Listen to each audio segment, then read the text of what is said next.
മേടൻ കൂറുകാര്, മേടക്കൂറുകാരെ സംബന്ധിച്ച് അശ്വതി ഭരണി കാർത്തികയുടെ കാൽഭാഗം. അപ്പോൾ ഇവരെ സംബന്ധിച്ച് മൂന്നിലേക്കാണ് വ്യാഴത്തിൻ്റെ വരവ്. അപ്പോൾ വ്യാഴം ഇത്ര നാളും നിങ്ങൾക്ക് വ്യാഴം 2-ലായിരുന്നു. അപ്പോൾ ഏറ്റവും നല്ലൊരു ഭാവമാണ് 2-ാം ഭാവം. അവിടെ നിന്ന് 3-ലേക്ക് ബുധൻ്റെ ക്ഷേത്രത്തിലേക്കാണ് പോകുന്നത്. അപ്പം നമ്മൾ ഈ വ്യാഴം 2-ലേക്ക് നിൽക്കുമ്പോൾ കുറേ കണക്ക് കൂട്ടലുകളൊക്കെ ആയിട്ട് നമ്മൾ പോയിരുന്നു. അതിൽ ഒരു ചെറിയ മാറ്റം വരുന്നൊരു സമയമാണ് 3-ലെ വ്യാഴം.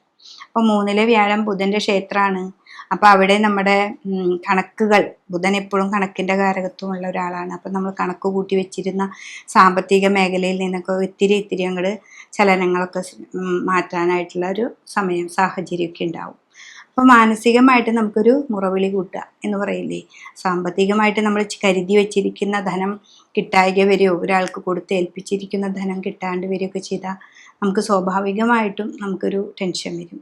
അപ്പം അങ്ങനെയൊക്കെ ചെറിയൊരു മാറ്റമൊക്കെ വരുന്നൊരു സമയമാണ് ഈ മെയ് 14-ാം തീയതിക്ക് ശേഷം. അപ്പോൾ അതിനെന്താണെന്ന് വെച്ചിട്ടുണ്ടെങ്കിൽ നമ്മളത് കരുതിയിരിക്കുക. നമ്മളൊരാൾക്ക് കടം കൊടുക്കുകയാണെങ്കിലും അല്ലെങ്കിൽ ഇപ്പം 2-ാം ഭാവത്തിലിരിക്കുമ്പോൾ കൊടുക്കുന്നൊരു ധനം ആണ്. അപ്പോൾ അത് ആ സമയത്തിന് തന്നെ എത്രയും വേഗം കിട്ടാനൊക്കെ വേണ്ടി വ്യാഴനെ തന്നെ പ്രാർത്ഥിക്കുക. മനസ്സിൻ്റെ കാരകത്വമാണ് വ്യാഴം 3-ല്. അപ്പോൾ എപ്പോഴും ടെൻഷനായിരിക്കും. ചെറിയൊരു കാര്യം മതി. ഇപ്പോൾ സാമ്പത്തികം മാത്രമല്ല, ഇപ്പോൾ ഒരു കുട്ടികളുടെ കാര്യമാണെങ്കിലും വേറെ എന്തെങ്കിലും ഒരു ചെറിയൊരു കാര്യം കിട്ടിയാൽ നമുക്ക് ടെൻഷൻ ആയിട്ട് വരും. അപ്പോൾ ആ ടെൻഷനൊക്കെ മാറുന്നതിന് വേണ്ടിയിട്ട് നമ്മൾ വിഷ്ണു ക്ഷേത്രത്തിൽ പോവാം. പിന്നെ ഗണപതി ഹോമം കൊടുക്കുക, അല്ലെങ്കിൽ ഗണപതിക്ക് ഒരു കറുകമാല കൊടുക്കുക. മിഥുനം രാശിയിലായതുകൊണ്ട് ശ്രീരാമചന്ദ്രൻ ഇരിക്കുന്ന ക്ഷേത്രങ്ങളിൽ പോയിട്ട് ഒരു മീനൂട്ടൊക്കെ സമർപ്പിക്കുക. ഹനുമാന് ഒരു വടമാലയൊക്കെ സമർപ്പിച്ച് കഴിഞ്ഞാൽ ഈ ടെൻഷനൊക്കെ ഒന്ന് കുറവ് കിട്ടും.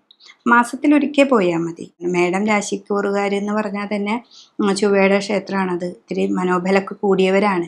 എന്നിട്ട് പോലും അവരെ ഇത്തിരി കുറയ്ക്കാനായിട്ട് ഈ 3-ലെ വ്യാഴം വരുന്നതാണ്.